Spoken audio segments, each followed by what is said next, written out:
Dhihirisho wa uhai wa Mungu ndani yangu. Ndio maana tunasema kuwepo ndani ya wokovu na moyo uliokwaruzika, hiyo jehanamu ni ya kwangu kama sitatubu. Kuwepo ndani ya wokovu na nikawa na vikwazo ndani yangu kwa sababu nilikwazwa, jehanamu ni ya kwangu kama sitatubu.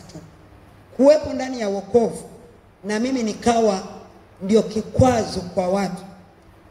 Tena hili niliseme tu kama nilivyosema uaminifu siku zile. Hakikisha kwenye wokovu haui kwazo la aina yoyote kwa mtu awaye yeyote. Haui kwazo la aina yote kwa mtu awaye yeyote anayeishi. Ukisikia kuachilia ndio huko. Yani hakikisha haubebi hatia mbele za Mungu kwa sababu ya mtu. Kwa sababu ya mtu. Ndio maana inakuwa ni heri unyamaze.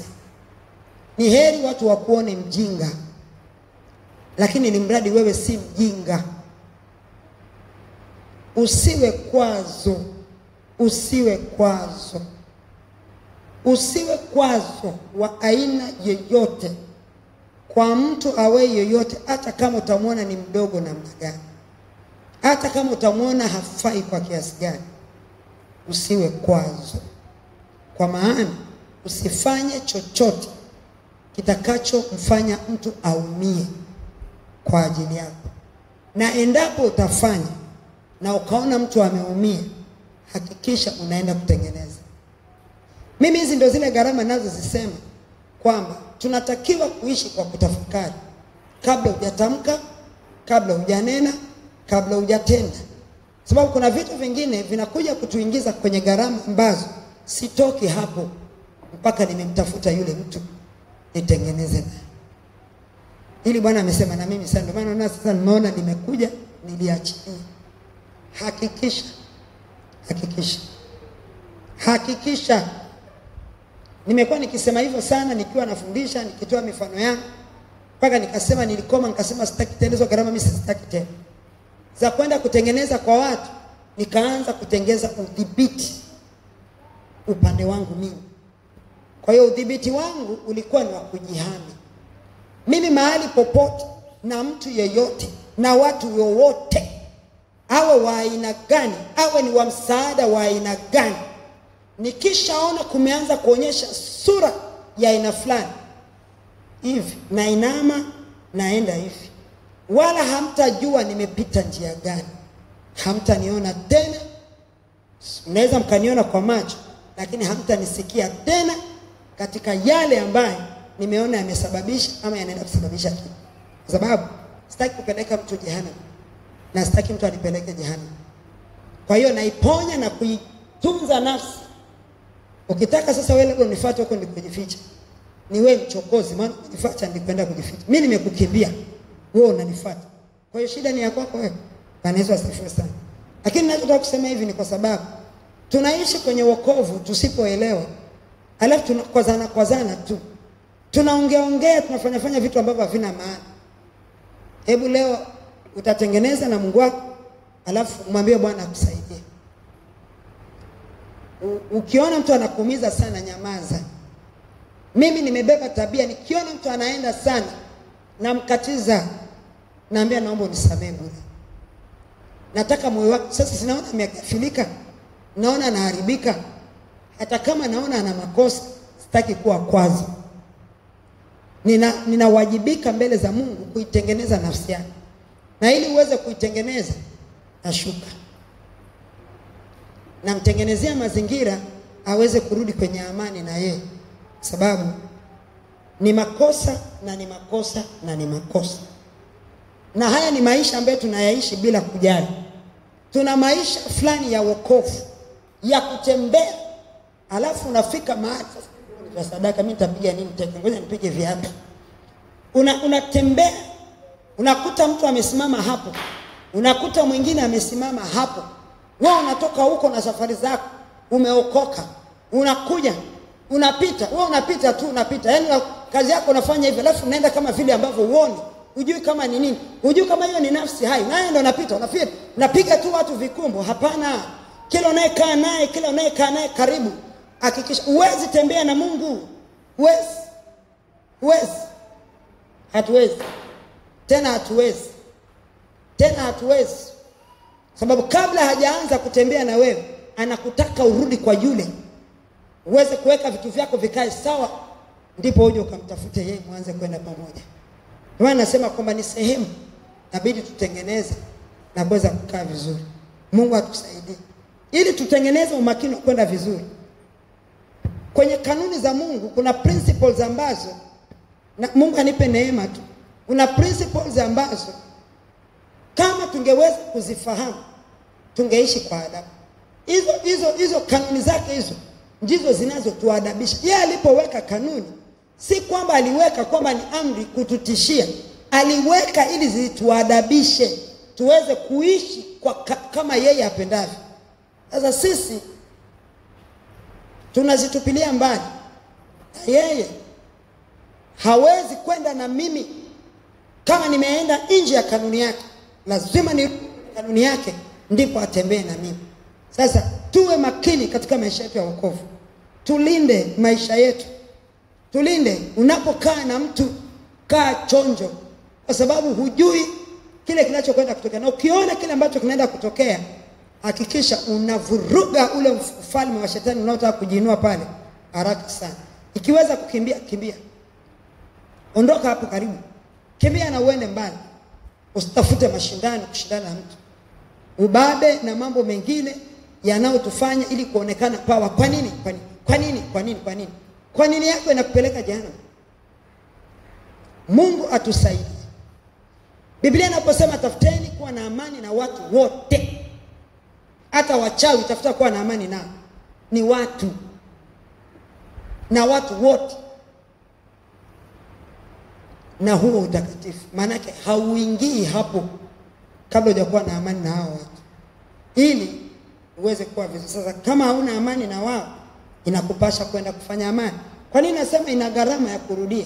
Yesu alisema, wewe umekuja kanisani, umebeba sadaka yako, uenda kutoa sadaka. Ni ibada ile. Uenda fanya ibada. Hakuna ibada hapa. Katengeneze kwanza. Yule uliyemkosea, yule uliyemharibu, yule uliyefanya hivi na kulingana na hivyo ulivyomkwaza ama mlivyokwazana, katengeneze.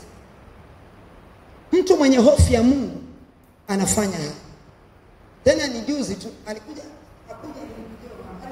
akanitafuta tupande safari. Sasa nikampigia, akaniambia nitakupigia usipate tabu. Nasema sawa. Kanipigia usiku sana. Karibu, ulikuwa unasemaje? Ni mtu namfahamu, ni mtumishi. Alifanya jambo, yeye akafanya kama hivyo ndivyoonyesha, kama amepiga tu kiatu akaendelea. Kwa maana alifanya jambo akapitiliza. Mimi kama mimi haikuniumiza hilo alilokuwa amelifanya, ila kwa Mungu alibeba hatia. So kwa Mungu alionekana amenikwaza. Ila mimi, unajua kwa sababu mimi tayari nishatengeneza moyo wangu na nafsi yangu, nilishahama huko. Kwangu lilikuwa ni jambo la kawaida. Ni muda umepita, miaka hii 2. Ndio anakuja kunipigia hiyo sasa. Juzi tu ndio nimekumbuka tena sasa. Ananiambia, Bwana amenipeleka kwenye chumba cha hukumu. Sijui alichukuliwa kwenye roho, sijui aliota, sijui sikumuuliza. Amenipeleka kwenye chumba cha hukumu. Na nikarudishwa yangu. Nina jambo nilifanya nikakukwaza. Nikamuuliza ulifanya nini? Maana yake nishasahau. Ndio akanielezea, akasema ai jamani, mbona hilo jambo wala haliko tena? Kwanza mimi wala tayari sina. Akasema hapana, nilipofikishwa kule nilikuwepo bado. Kuna mtu anaelewa mimi nasema nini hapa? Mbele za Mungu lilikuwa bado lipo, limeandikwa. Nimeambiwa nije nikatubu, niombe msamaha kwako. Kwa mimi naomba unisamehe. Nikasema sawa, mimi nakusamehe, japo nilikuwa nimeshakusamehe. Unaweza ukafanya vitu kafikiri hapa imeenda. Kwa Mungu nasemaga hakuna hewa. Hakuna upepo unaopeleka karatasi mpaka Chalinze. Mahali iliko itabakia hapo hapo mpaka siku unatengeneza ndio itaondolewa. Sasa tutengeneze umakini wa maisha yetu katika haya ili tuweze kutembea na Mungu.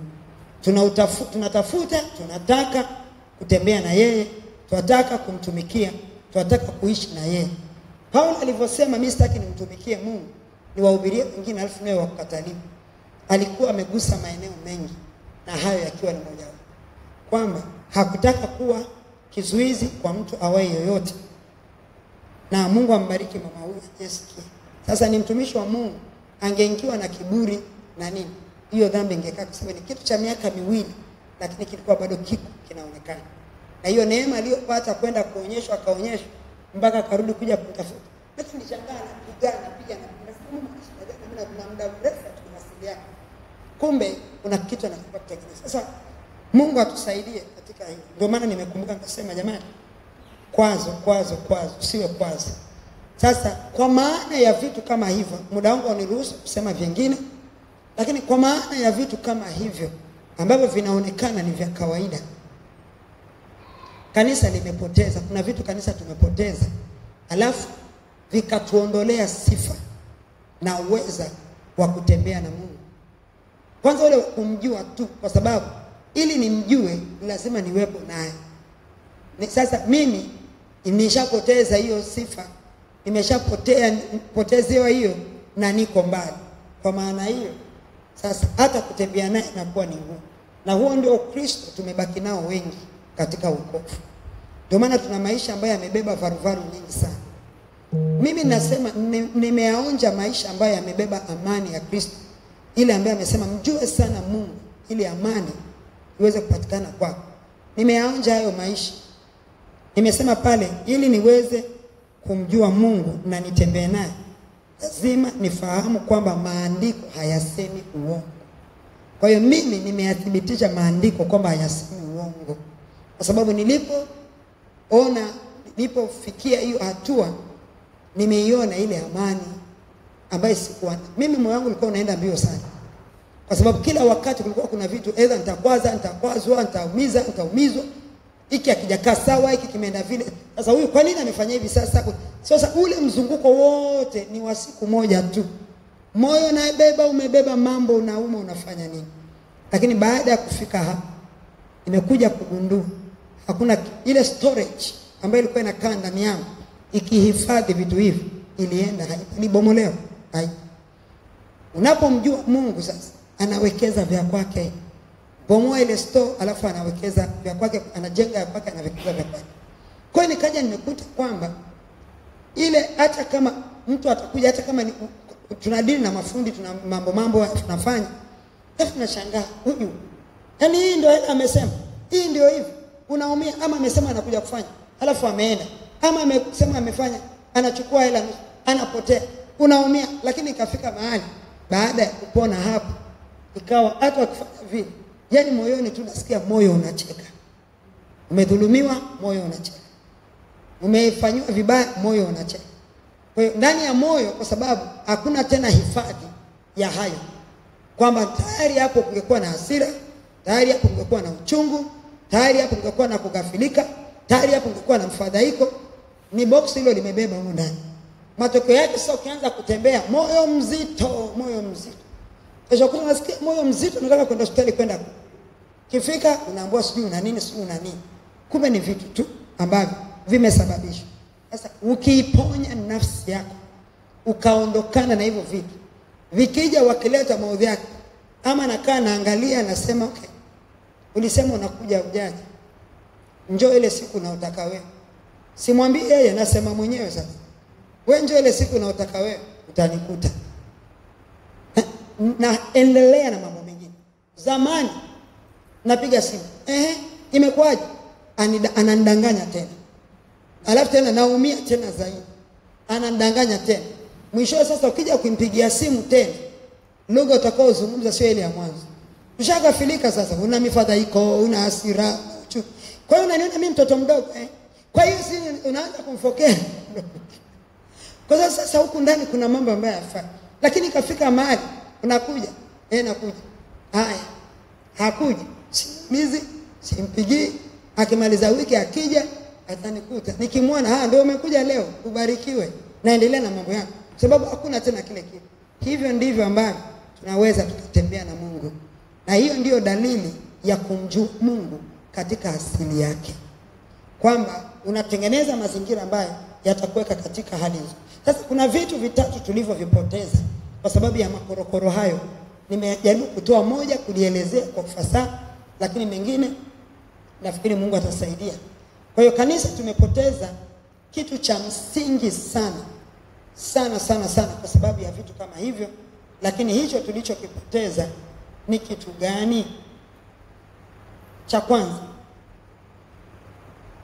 kitu cha kwanza ambacho tumeweza kupoteza kama kanisa, tumepoteza nafasi ya uwana. Tumeipoteza nafasi ya uwana. Tumeipoteza nafasi ya uwana. Kuipoteza nafasi ya uwana ni kwa sababu kile ambacho kilitakiwa kiniwezeshe mimi kukaa kwenye nafasi hiyo hakionekani kwangu. Hakionekani tena kwangu. Kwa hiyo nimepoteza hiyo nafasi. Na kwa kanisa kupoteza nafasi hiyo, ndio maana kanisa mpaka leo kila siku liko mahali linakimbizana kwamba yuko pale, yuko pale, yuko pale, nitampata hapa, nitampata pale. Kila mtu anakimbia kila mahali akifikiri atampata pale, lakini kuna kitu kimepotea kwa sababu yeye tunatakiwa tukae naye. Natakiwa kukaa kwenye nafasi yangu ili niweze kutumikia hiyo nafasi, na kuitumikia hiyo nafasi ni katika kushiriki yale ambaye niliwekewa mimi katika nafasi hiyo. Kushiriki yale ambayo niliwekewa mimi katika nafasi hiyo. Anasema Zaburi 119:45, utaiandika. Zaburi 119:45 anasema, nami nitakwenda panapo nafasi, kwa kuwa nimejifunza mausia yako. Kwa hiyo unakaa kwenye hiyo nafasi kwa sababu kile ambacho kilikuwekwa kwenye nafasi hiyo kiko hai na kinaishi ndani yako. Kwa nini? Uliyasikia mausia yake. Mausia ni nini? Kanuni zake, agizo lake, sheria zake, amri zake. Ulipoyasikia ukayatendea kazi, ndiposa unakaa kwenye hiyo nafasi. Niliposikia nikayatupilia mbali na sikuyatendea kazi, sikukaa tena kwenye hiyo nafasi. Bwana Yesu asifiwe sana. Kwa hiyo tunaona tumepoteza nafasi ya uwana. Lakini la pili tulichopoteza, tumepoteza asili ya uwana. Tumepoteza asili ya uwana. Kupoteza asili ya uwana kuna kuondolea haki. Nikipoteza asili ya uwana, inaniondolea haki ya kibali changu cha nafasi hiyo. Inaniondolea haki ya kibali changu cha nafasi hiyo.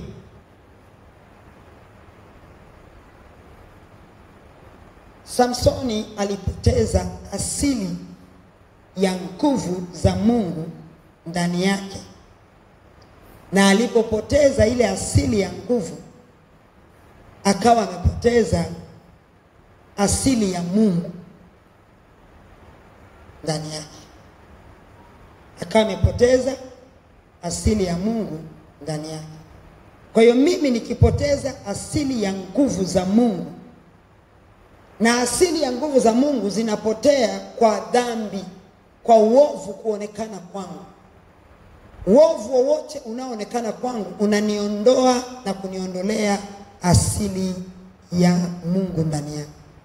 Sasa mimi kama mwana wa Mungu, nikiondolewa hiyo nguvu, asili ya nguvu ya Mungu ikiondoka ndani yangu, nitashindwa kuyafanya yale niliyotakiwa ama kusudiwa kuyafanya katika nafasi ya uwana.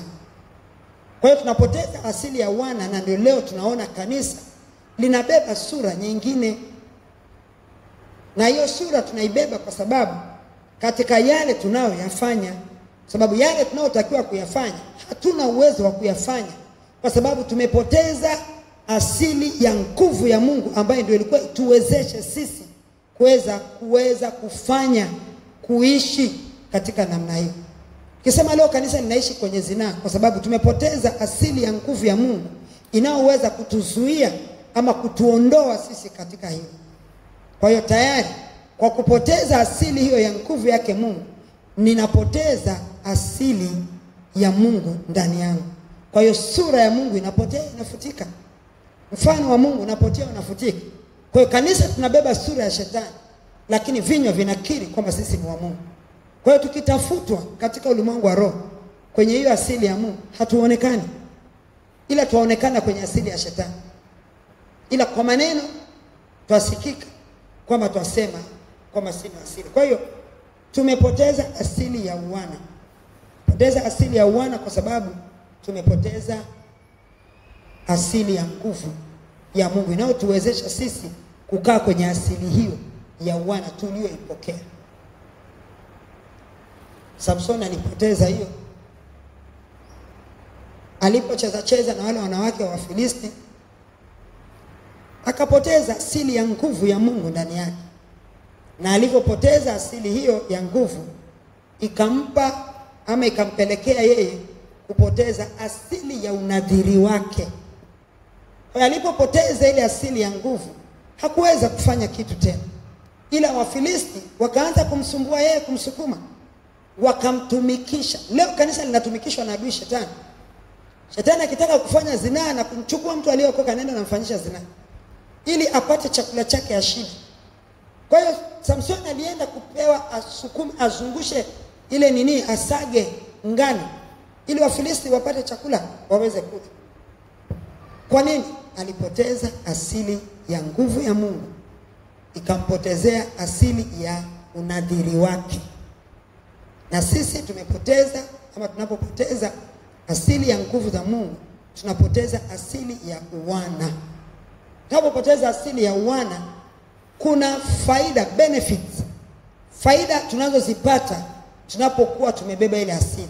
Kwa hiyo tunakuwa hatuwezi kuzipata.